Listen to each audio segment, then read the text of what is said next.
Okay, so we are live. Welcome everyone to today's episode of Career Counseling.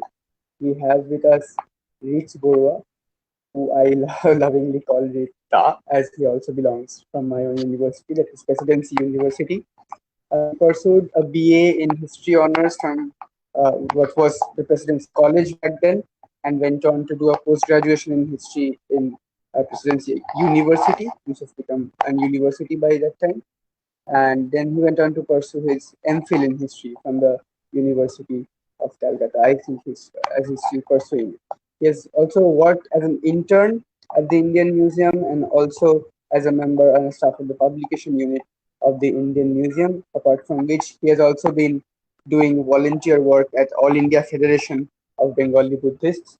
Vidya, welcome to our channel. I think quite a lot of us are watching this video with us today, young historians Fantastic. and young people who want to follow your lines. So, what will be the kind of message about the field of history as a whole that you have been feeling about the field of history or the field that you work in to young people, let's say to undergrads or who have just started their post graduation? Okay, right. So basically, thank you, Sujata, and your entire team for inviting me in this beautiful initiative. Thank you so much. And moving on, like aspiring historians who would like to pursue a career in museum field, see, it's very, I wouldn't say it's very challenging, but there are certain glitches that we need to understand in the first place, right? So, let me clear one thing first. There is a myth like, museum work means curatorial work, right? Which I feel it's absolutely wrong. See, museum work doesn't only mean curatorial work. So it's basically is an aspect of museum work, like the curatorial work. So they are like educators, they are registers who are like record keepers, they are conservators who are scientists, they are art installers, they are exhibition designers, they are mount makers, so those who are artists in particular. Their design department, there is a photography department, there is a library, there is like the education department. There is a huge amount of like places where you can actually work in a museum. So calling someone like like only the curatorial work is a major part of the museum, which I feel is absolutely wrong. So if somebody really wants to be a part of the museum, so they can actually come from various fields and actually mane, they can actually do good in the museum field. So that is one way. Now coming to your question, as you have asked, like, can you repeat the question once again? Sorry. Yes, Hello. I think Yeah. what we want to know is what you generally feel about the field of, let's say, museum studies, or about the field of Hmm. things like archaeology or history as a whole. What will a history student at this Yeah. particular time, who is studying history student at this Exactly. particular, Yeah. Yeah. how will how is he supposed to like plan the thing out, or what is, because we're living in very uncertain times right now.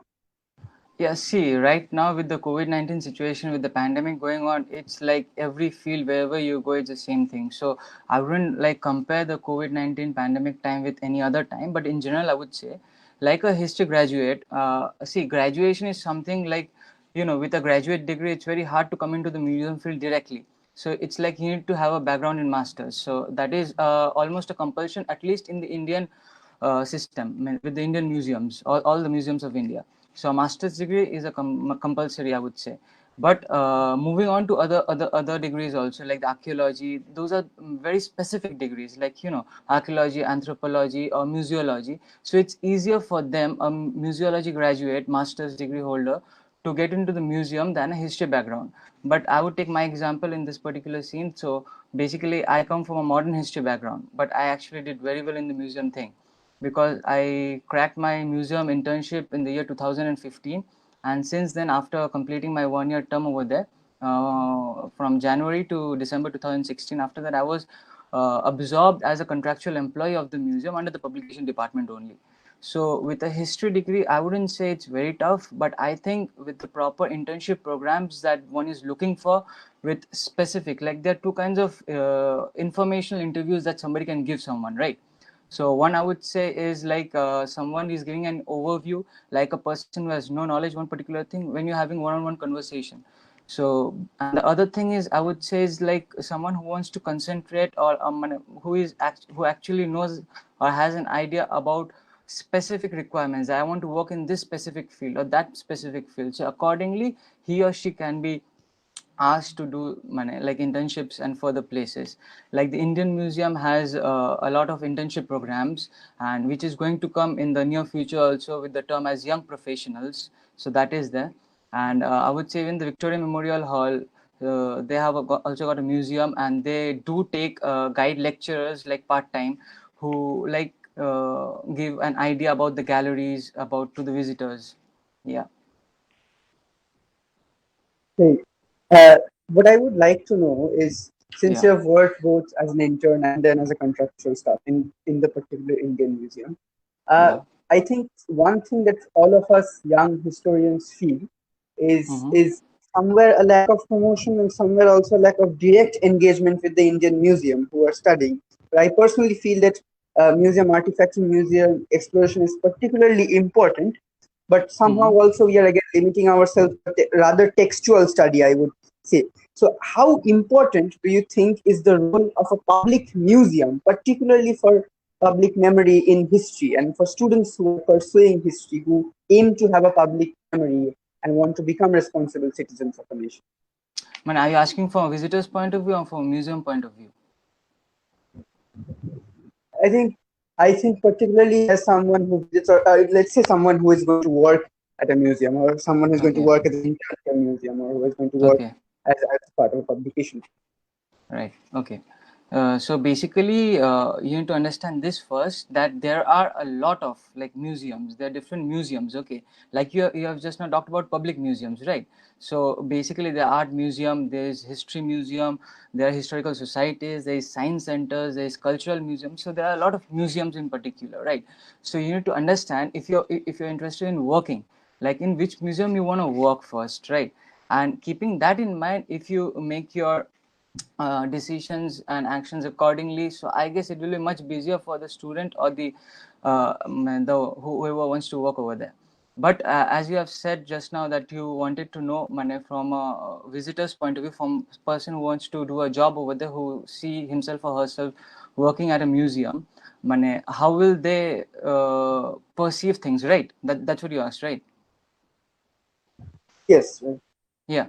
So basically, I wouldn't say it's very hard, but at the same time, see, until and unless you come to a museum, until and unless you work in a system, it's not possible for you to understand how the system works. For example, say for example, the work Indian Museum works, I'm sure Victoria doesn't work in the same way, or any other museum, for example, doesn't work in the same way. So every workforce or every department has their own way, own settings. Like personally, I had the privilege, though I was deputed in the publication unit, I had the privilege to work with Dr. Shayan Bhattacharya, who is the education officer of Indian Museum. So he had guided me, he had molded me in such a way that right now I see a future at the Indian Museum someday down, sometime down the line, sometime. So I would say it's better to have a first-hand experience. So I would say someone who is really interested to working at a museum to write a cover letter along with his or her resume and send it to the various wherever they want to work particularly, right? Because there is a job market or like an internship market, I would say, which nobody knows about, because there isn't like that. Like I can say like I want to work at the Indian Museum, so I need to wait for them to give an advertisement for internship and then things gonna work out for me. It doesn't work that way always, I'm saying. What I'm saying is like if you're really interested, so you need to contact that particular person from that department where you want to work. And once that happens, I guess a one-on-one conversation, as I said, if you have a concrete knowledge about what you want to do, then I guess it will be easier for that particular person to answer everything. But at the same time, I would recommend them to write their cover letter like religiously, so that money, but not something out of the box. They are not looking for something out of the box. What they are asking is like you need to be to the point, basically. Like what you want, really want us money, what you really want to learn from the museum, what you aspire to become, where do you see yourself 5 years or 10 years down the line, I guess. Not 10 years, I guess 3 to 5 years down the line. Yeah. So I think then what you're saying is that in the cover letter that these people write, they're essentially looking for more structure and precision rather than a lot of things out of the box. Is that the Exactly. case? Exactly, because the problem with the thing is like we have this tendency, like if I have to do something different, right? So different doesn't mean like you're doing something different, which the person who's reading the letter or reading a cover letter is not being able to understand what you're asking for, right? So basically, you need to be very precise on what you're writing. You need to have a thorough knowledge. Do your homeworks particularly well before you actually write that, so that the person who is reading that letter knows that this person who is asking for this particular things or this particular situations that he or she wants in that particular museum or that particular department is like, yeah, that person is well versed. So we can give it a shot. We can ask her or him to come down for an interview so we can talk about it. Yeah, because there, I would say, there are a lot of vacancies at various museums which like are not advertised. So basically something happens on goodwill, and sometimes it happens like somebody has asked for something, so we can make a position open for that particular person with that, especially with internships, I would say, not with jobs but with internships. Yeah, definitely. So, how did you come across the opportunity to work as an intern at the Indian Museum? What was your source of the Okay. news at Okay, for me, see, it was an accident for me joining museum, coming to the museum field in the first place, because I had no intentions of joining any museum, because I had no prior idea that how a museum works. How can a modern history student jump from modern history to something like completely different, right? So, and in presidency, like we weren't that much of like, we never had that much of knowledge how a museum work. Like we never had a department like museology or anything where we had like visited the museum sometime or the other, any museum in that case. But for me was like I completed my masters in 2015. So it was in the month of August or September, I don't recall perfectly, sometime around that time. They had advertised in the paper about internship openings at various departments at the museum, at the Indian Museum. So I had applied. It was in the month of November, I guess. I had my interview. I cracked it, and then they had given me the offer letter to join from January 2016, 1st Jan 2016. So that's how it happened for me. But what I'm saying is like, see, before I was in the system, before I joined Indian Museum, I had no clue how museum works or how am I supposed to apply. But since I went inside the Indian Museum, when I got the first hand experience about how things works, like especially in the publication unit where I had worked, but also in the education unit also I had worked over there also unofficially. But wherever I worked at the museum, I got a clear concept of how the museum runs, what are the various museums, what kind of programs does museum holds, what kind of outreach programs there are, what kind of exhibitions, what kind of exhibits are there, what kind of galleries, everything. So you get a much clearer picture once you actually come into the museum and do work. So basically I would encourage each and every aspiring historians who really wants to work at museum to actually give thoughts about like proper, like proper places. Put your CVs in proper places along with your cover letter, where you're asking for like I want to work in this particular field, because it is, I would say something over here.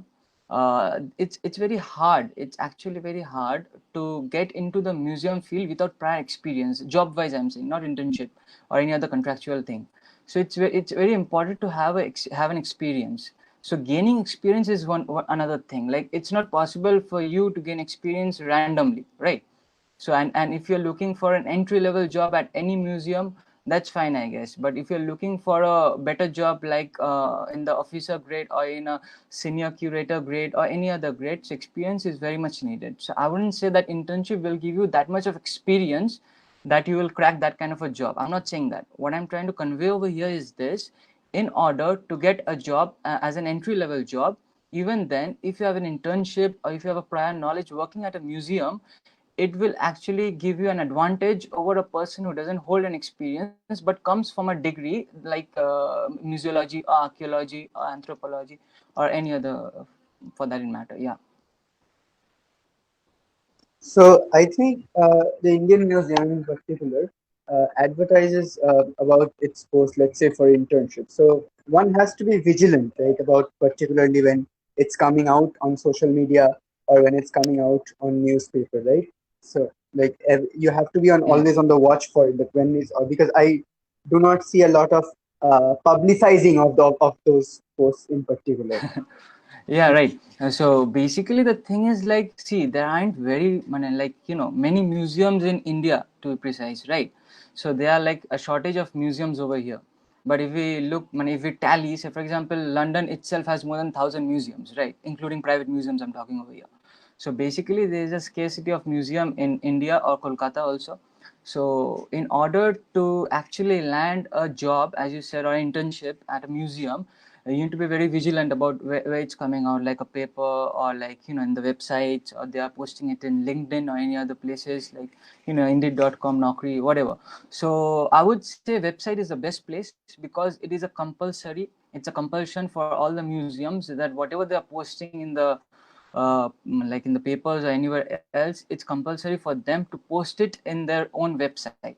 So basically, if you're following the website of particular museums which interests you, or where you want to work, where you see yourself in the future, then I would suggest them to go through the websites regularly. And I would also suggest them at the same time, like, if you're actually wanting to, like, there aren't very internship positions open for, like, in India. So even in abroad, if you're interested in, like, if you follow the AAM, American Alliance Museum, they have got their website, and there are multiple opportunities for internship. But again, there is a problem that those, most of them are unpaid internships, right? So with the unpaid internship, I'm sorry, with the unpaid internships, so it will be quite a problem for a lot of people. Like, they won't be able to afford it. So I would also suggest them for online courses, right? There are online courses, there are online internships, where actually money at the end of the session, like 3 months or 2 months or 1 month, whatever you're doing, it goes up to 6 months, I guess. You'll get a certificate for that, and I guess that will help you to, crack an internship at your home country like India. So it will help you actually if you got a experience certificate from Smithsonian Art Museum, say for example, an online certificate, and then you apply at the Indian Museum. So basically you are in a position of privilege, basically. So in an advantageous position for yourself. So I would say that, yeah. So what kind of work did you Hello. do when you were working as an Yeah. intern at the Indian Museum? Okay. With the publication unit, there were like specific works, like an everyday work, like everyday work.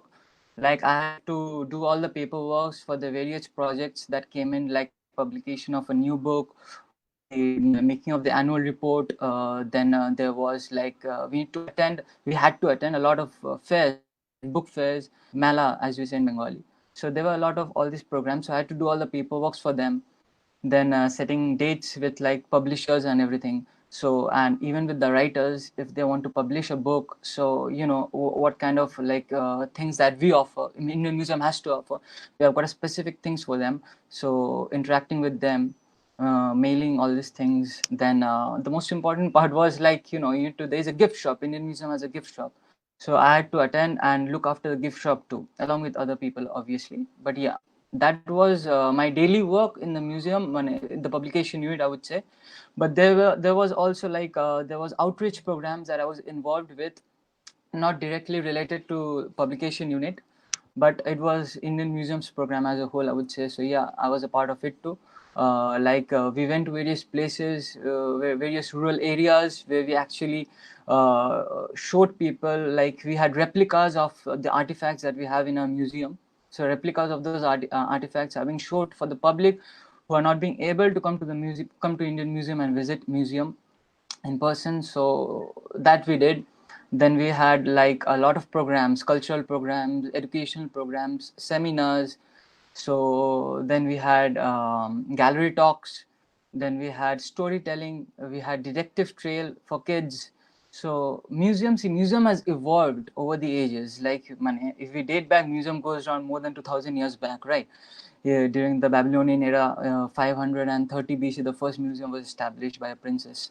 So since then even in the Roman time, I would also say during the Roman period, museum, like the Roman generals and the political leaders of the Roman Empire, they, like, the spoils of war that they had collected from various wars, they used to showcase them. So all this thing happened. So basically, when you are trying to meet history with present, So basically you're trying to mold a person's future. Basically I feel that way. So it synthesizes, basically it helps you in one way or the other. Like like history teaches you a lot, it inspires you a lot. And particularly for a child, see museum, like what we tend to see from a museum is a place or a building where artifacts or objects of historical or cultural or scientific importance are being kept. So basically that is not the full definition of a museum, right definition of a museum. The right definition of museum, because museum has been evolving with time. So kids, when he or she is coming, a child is coming and seeing an artifact, say for example a dinosaur in a paleontology section, he or she is seeing a dinosaur, a kid is seeing a dinosaur.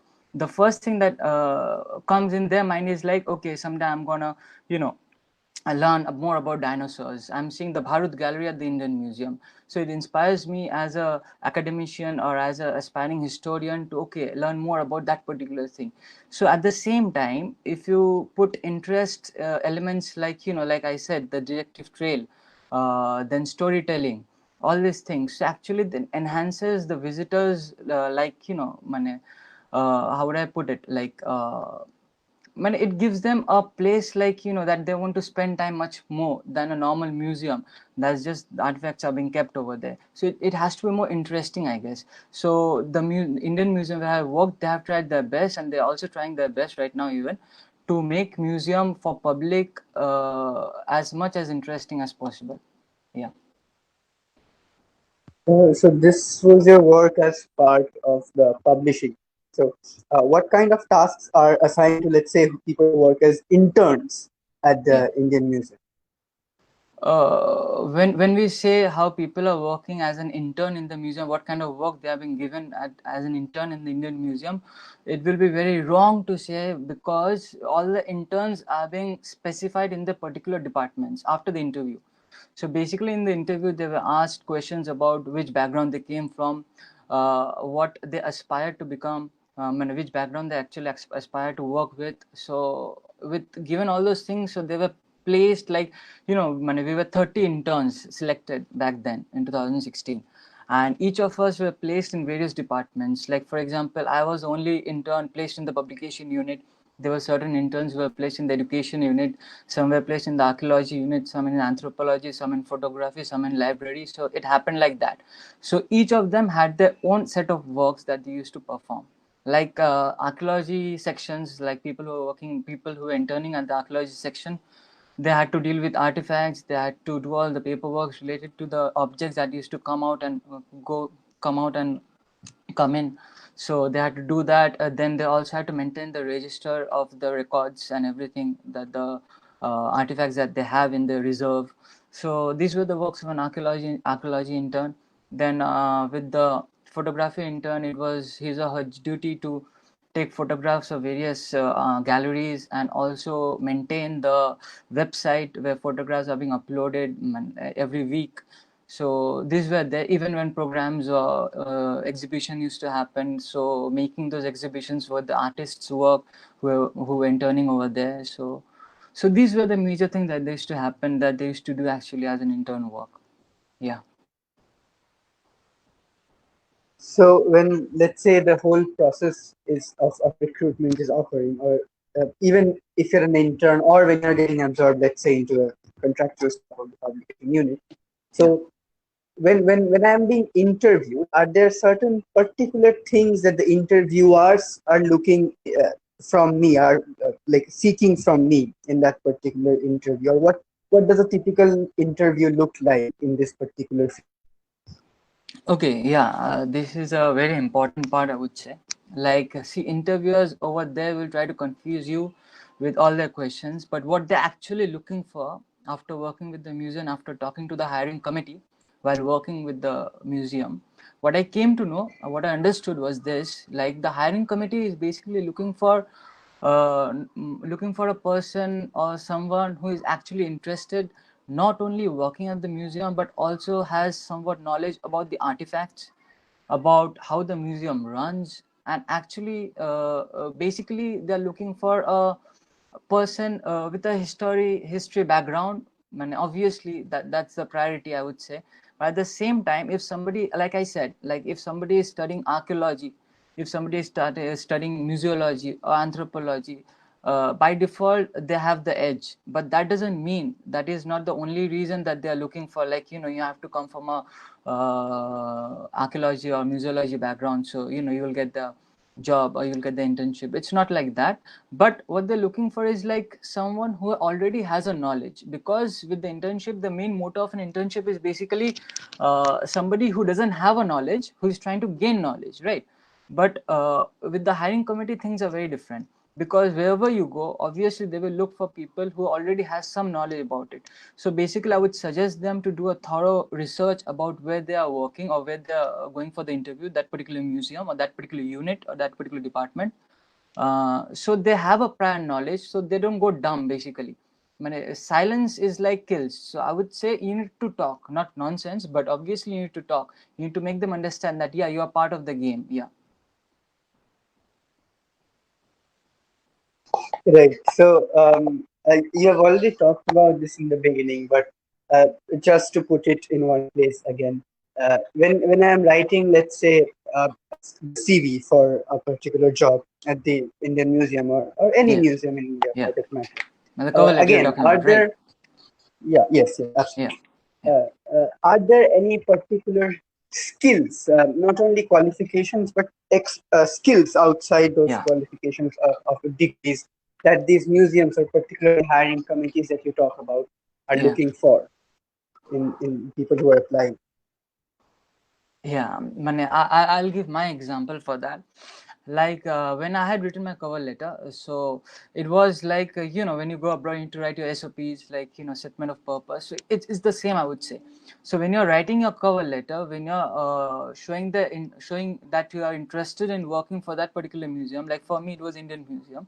So what I did particularly was this: I had highlighted particularly that I wanted to work with the education or the publication unit, and I really wanted to work with the publication unit because I see myself as a historian, but not as a museum. I don't see myself. I don't see myself working at a museum sometime down the line. I never said that. I never mentioned that. What I mentioned was I want to work with the publication unit so that in future I can, because I'm interested in sports history, so I really wanted to concentrate on sports history. So I actually wanted to learn basically how basically the publication team, how basically the publication work happens. So that was my thing.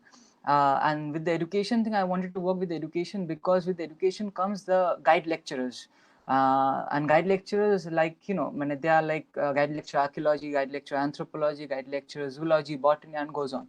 So basically the work of a guide lecturer is to when a visitor comes in and wants to visit the museum who has no prior knowledge, so a guide lecturer helps him or her to understand about the various galleries, talks about it. So I specifically wrote about that particular thing, that I am very much interested in guiding people, because I had prior knowledge about guiding services with a lot of places. I have been to a lot of places, and I have helped people and visitors, like with the heritage of Kolkata, various heritages of buildings of Kolkata, and about their history. So I was very specific in mentioning those things that I had added in my cover letter. So I guess when they were asking me questions about that you had mentioned, like you were with the you had guided tours, like various tours with the heritage buildings all across Kolkata. So how did that happen? So I told them like this, and that's how I did it.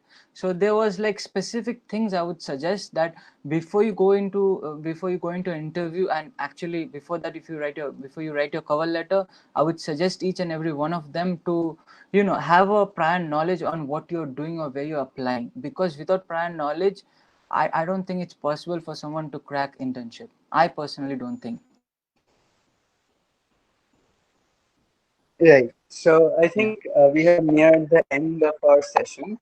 People who Okay. are watching, you can always mention if you have any questions in the comment box. But with the one Mm-hmm. final thing to ask you, that is for Yeah, sure. someone who is, let's say, starting off in the field of museology or working in a particular Mm-hmm. museum, uh, Yeah. what do you think are the prospects that are available right at the beginning? I am not talking about like entering into this and then going ahead and figuring out your role.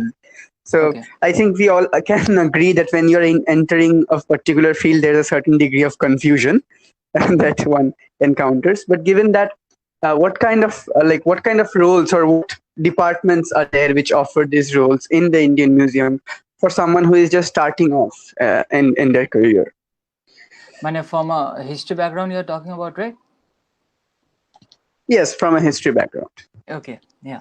So basically, see, Indian Museum is divided into two basic things. One is the cultural field and one is the scientific field. Okay. So I'm concentrating on Indian Museum. Yeah, that's what you wanted to know, right? Yes, yes, that will. Yeah, yeah. So basically, there are two fields. So with the cultural field comes in the anthropology, archaeology, numismatic, education, all these units, and with the history, with the scientific wing, it comes like geology, zoology, botany, and all these things. So basically, if somebody actually thinks about, money, what are the wings, what are the various places that I can work with the museum, I would suggest them do your research and do your research properly so that you understand how a photography section works. For example, how does a publication works. Like for example, if someone comes with a one-on-one interview with me and really wants to know or wants to have an idea about how the publication wing works, so I can give him or her a clearer picture. Like over here with this half an hour time, it's not possible for me to you know give an entire thing, like a broader idea. So it's like it will come in a gist. So basically, the publication, there is photography, there is education with the education department, and I would say the education department so very much because education department of Indian Museum are doing wonders basically.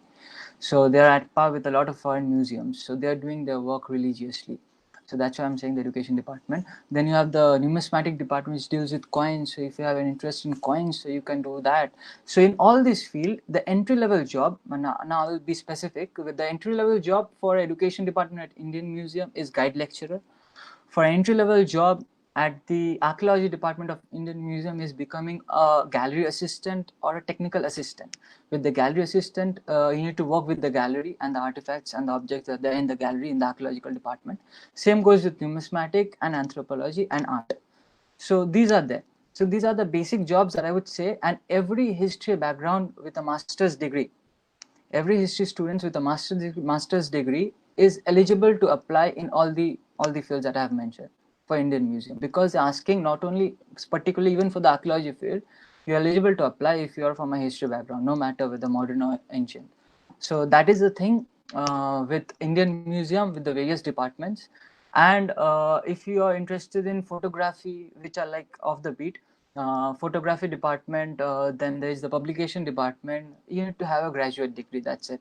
So basically you can come from sociology background, you can come from political science, you can come from chemistry, you can come from history, English, any damn thing, I guess.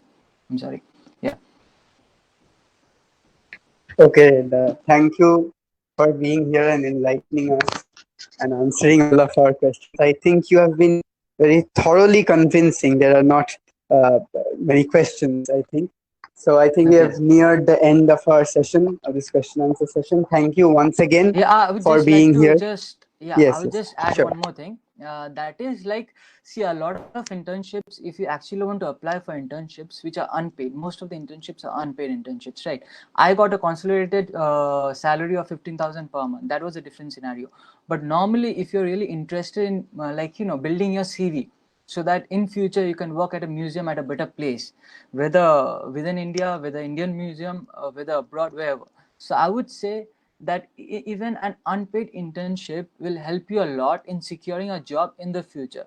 So if you get an opportunity for an unpaid internship while, like, part time, I'm saying, obviously, while you are doing your graduation or your masters, I would say grab that, take that thing. So and for gaining that, you need to, like I said, you need to write it to the specific departments that you're interested to work in that department. But obviously don't ask for money because if you ask for money, things change. That's it. Yeah. Okay. Thank you, Ridda, once again for being here with all of us. My Those pleasure. who are watching, we will again come tomorrow live with Vinayakshan, who will be instructing about a career in government administration.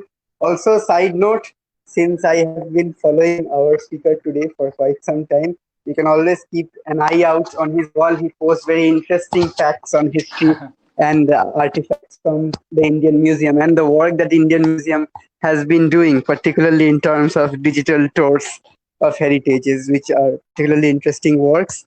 So thank you once again. With that, nice to see you Thank you after a so much. long Thank time, you so and much. thank you everyone for watching and staying tuned with us. Thank you. Bye.